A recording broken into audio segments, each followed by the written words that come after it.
under his administration. NTD's Miguel Moreno has more on the vote. President Trump says he vetoed the defense bill for a few reasons. It would not repeal Section 230, includes the renaming or removal of items in the military that commemorate the Confederacy, and would allegedly limit his military powers. But the GOP Majority Senate overrode his veto, 81-13. Majority Leader Mitch McConnell has suggested that both parties compromised in making the bill, and he doubled down on Friday before the vote. We've passed this legislation 59 years in a row. And one way or another, we're going to complete the 60th annual NDAA and pass it into law before this Congress concludes on Sunday. But the Senate has yet to vote on whether to send Americans $2,000 stimulus checks. McConnell proposed a bill that includes $2,000 checks, a repeal of Section 230, and the creation of an election integrity commission. Democratic leader Chuck Schumer says that bill won't make it. But Senator Bernie Sanders and at least one Republican are calling for a vote on both bills. So all that Senator Schumer is asking, all that I am asking, is a simple request. Bring the bill to the floor. And I can't for the life of me understand why we cannot get so much as a vote on these bills. And so for that reason, Mr. President, I do not object. In fact, I enthusiastically support the measures that Senator Sanders is trying to bring to the floor, and I'd vote for them both if we were given the opportunity. If McConnell's bill were to pass, it would repeal Section 230, a liability shield for social media companies. Republicans, including President Trump, say big tech abuses this section to freely suppress conservative voices and ideas. A number of Republicans objected to voting on both bills. Miguel Moreno, NTD News. President Trump wrote on Twitter that the Republican Senate lost an opportunity to eliminate Section 230. His comment came after the override, but he didn't specify how that opportunity was lost. The House of Representatives is calling for a petition filed by Republicans to be rejected. The petition seeks to authorize Vice President Mike Pence to reject contested electoral votes, and the Vice President himself also says it should be rejected. The Democrat-controlled House says the court should reject what they're calling an effort to overturn Congress's centuries-old role in counting electoral votes. They're referring to the lawsuit filed against Pence by Congressman Louis Gohmert and other Republicans last week. The lawsuit asks judges to give Vice President Mike Pence the power to decide which electoral votes to count on January 6th, which they say is granted under the 12th Amendment. In a statement, Nancy Pelosi called the lawsuit yet another sabotage of our democracy. The House argues that as per the 1877 Act, the Vice President opens the electors' certificates, but does not count the votes on January 6th. Because of this, they say that the lawsuit has no merit. But according to Republicans, this section of the 1877 Act is unconstitutional, which is why they're asking judges to strike it down.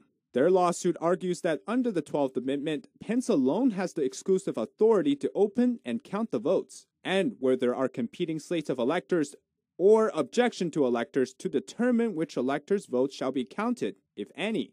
Republican electors have cast competing votes for President Trump in 7 contested states. They allege Trump was the true winner in their states. On Thursday, Pence also asked U.S. District Judge Jeremy Conoto to reject the suit. The reason, the DOJ's lawyers representing Pence argued, is that Gohmert should be filing a lawsuit against Congress, not Pence. As of Friday afternoon, Judge Conoto has yet to act on Pence's request. Reporting by Grace Coulter, NTD News. And President Trump announces that evidence of alleged election fraud will be presented during the joint session of Congress on January 6th. He wrote on Twitter, quote, "Massive amounts of evidence will be presented on the 6th. We won big." End quote. This comes after Senator Josh Hawley and at least 39 GOP Congress members have committed to challenging electoral votes. And New Mexico Republicans are accusing the Secretary of State of playing partisan political games. They claim she's purposefully withholding election records from the president's legal team. NTD's Grace Coulter has the story.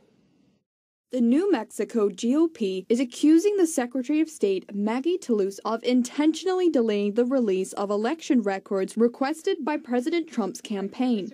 Trump's legal team filed a public records request with the Secretary of State on December 17th. They're asking for information about Dominion voting systems contractors who might have had access to the voting machines during the election. According to the New Mexico GOP, a poll watcher testified that Dominion had 3 contractors who had unfettered access to restricted areas. The GOP claims that Toulouse Oliver committed to turning over the records by December 30th, but later notified Trump's attorney saying her office was changing the date to January 14th. But GOP Chairman Steve Pearce says that she is deliberately withholding evidence until after January 6, when Congress is set to certify the Electoral College vote. He claims it's because the records are evidence that can be used by Trump. Representative-elect Marjorie Taylor Greene, one of the 40 representatives challenging the vote on January 6, told the Epoch Times that they're still deciding whether to object to the votes from New Mexico. Grace Coulter, NTD News. Federal police faced off with a crowd of protesters in Portland, Oregon on New Year's Eve. A riot was declared near the Justice Center in the downtown district.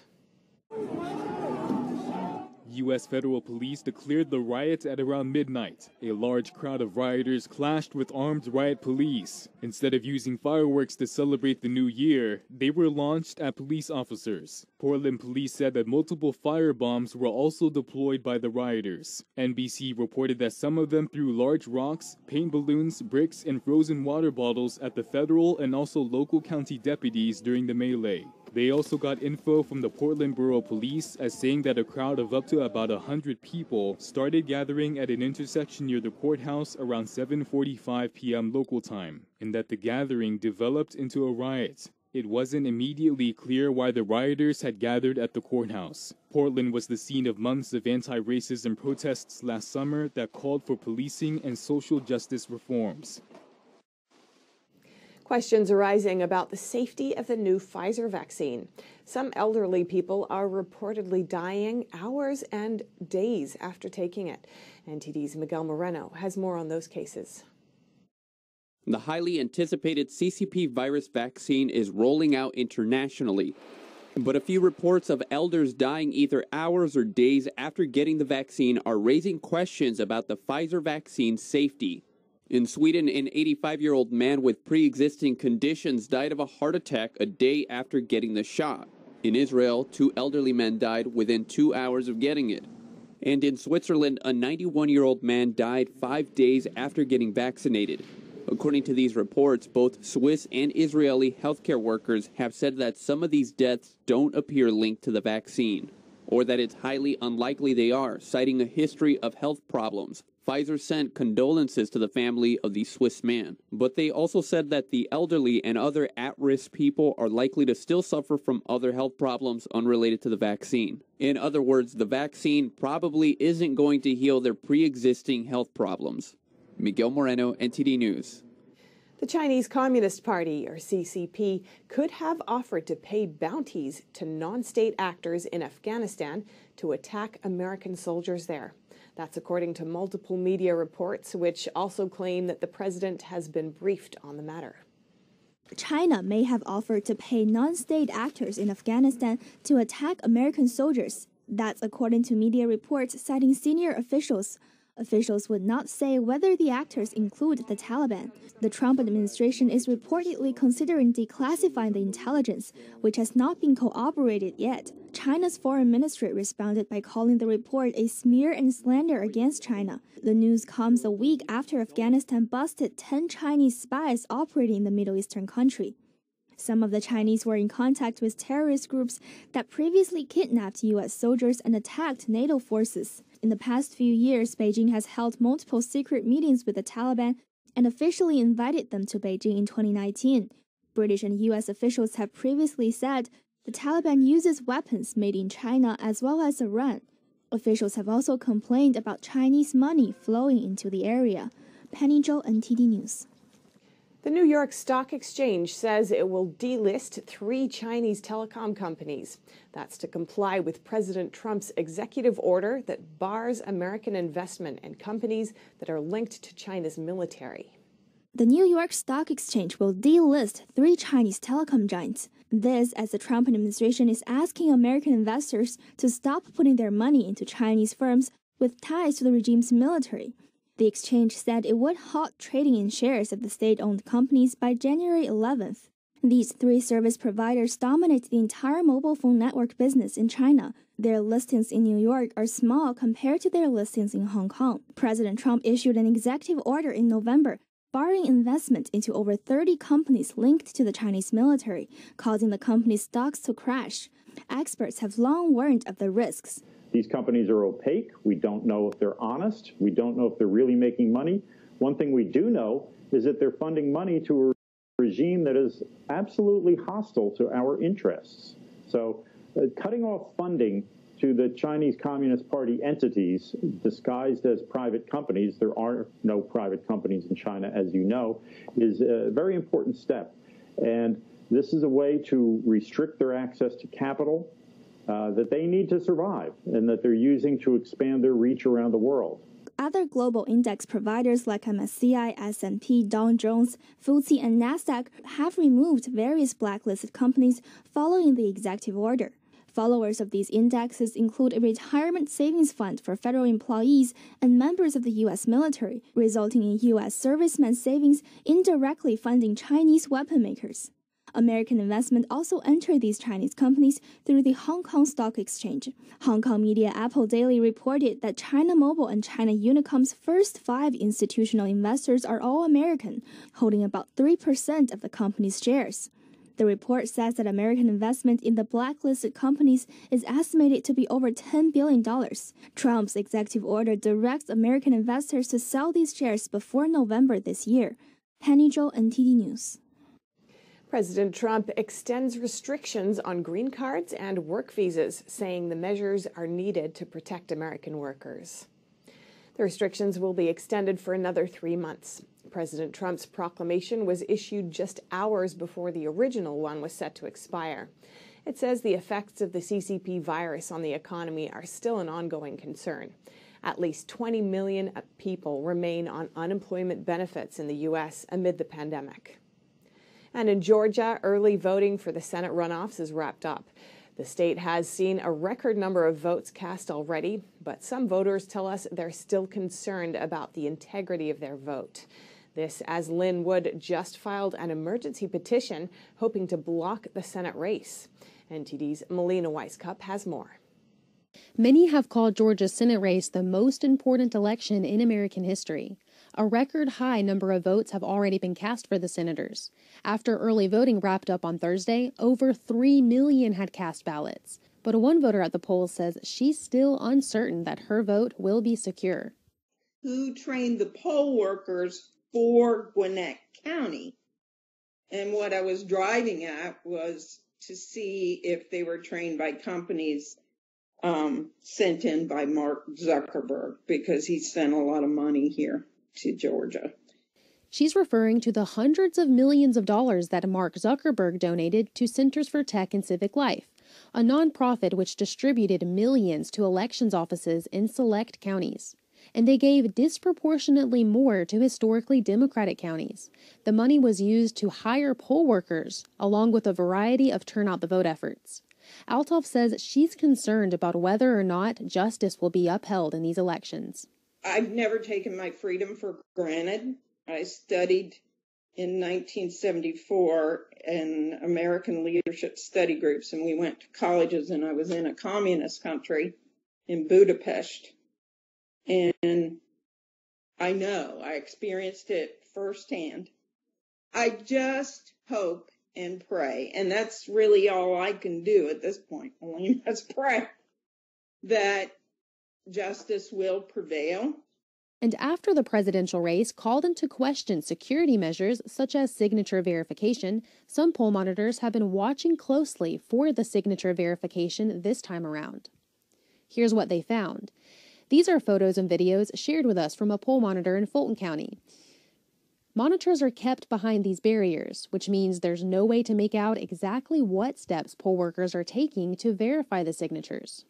At the same time, attorney Lynn Wood just filed an emergency petition to the U.S. Supreme Court, seeking to block next week's Georgia Senate runoff election. This move comes just days after his lawsuit was dismissed by a federal judge.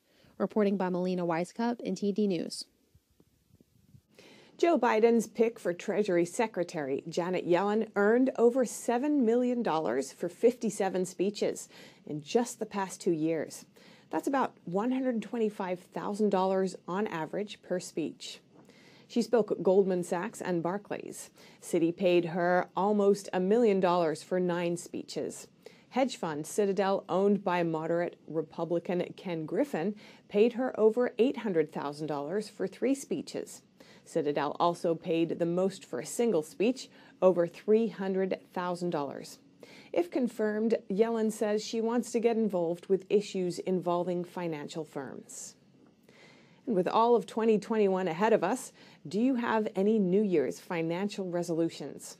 NTD's Phil Zoe went to New York's Upper West Side to ask New Yorkers about their plans. We're in Columbus Circle, Manhattan, surrounded by luxury condos and hotels. It's the New Year's, and we asked people what their resolutions are for 2021.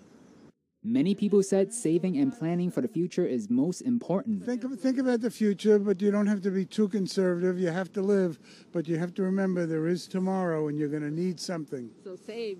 So don't give it all up today.